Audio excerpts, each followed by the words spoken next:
Recently, Apple updated their 13-inch MacBook Pro line for 2020. There are two variants which can be distinguished by whether there are 2 or 4 Thunderbolt ports. The 2-port entry-level model starts at $1,300 US.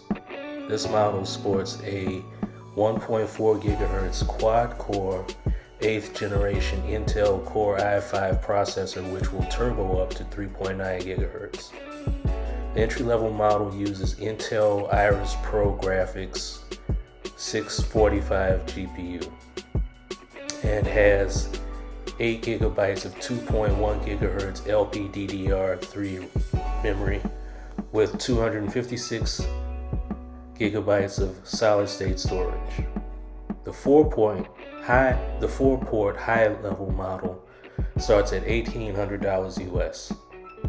This model sports a 2 GHz quad-core 10th generation Core i5 processor which will turbo up to 3.8 GHz. The high-end model uses the Intel Iris Plus graphics integrated GPU and has 16 GB of 3.7 GHz LPDDR4X memory with 512 GB of SSD storage.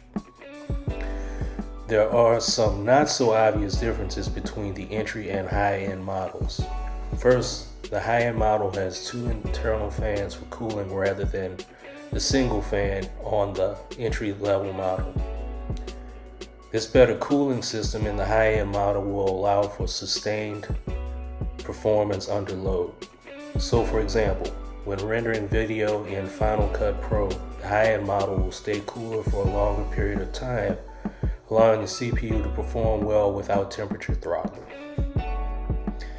Second, the $1,800 MacBook Pro has 2 subwoofers in its speaker array.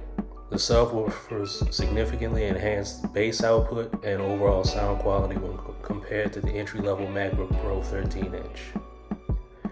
There are some extra vents beneath the high-end MacBook Pro which may assist in cooling and speaker output.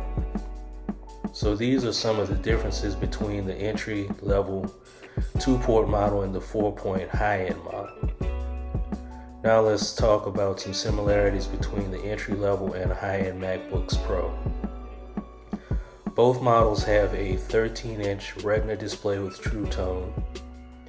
Both models also have a Magic Keyboard with 1mm of key travel and a touch bar with Touch ID.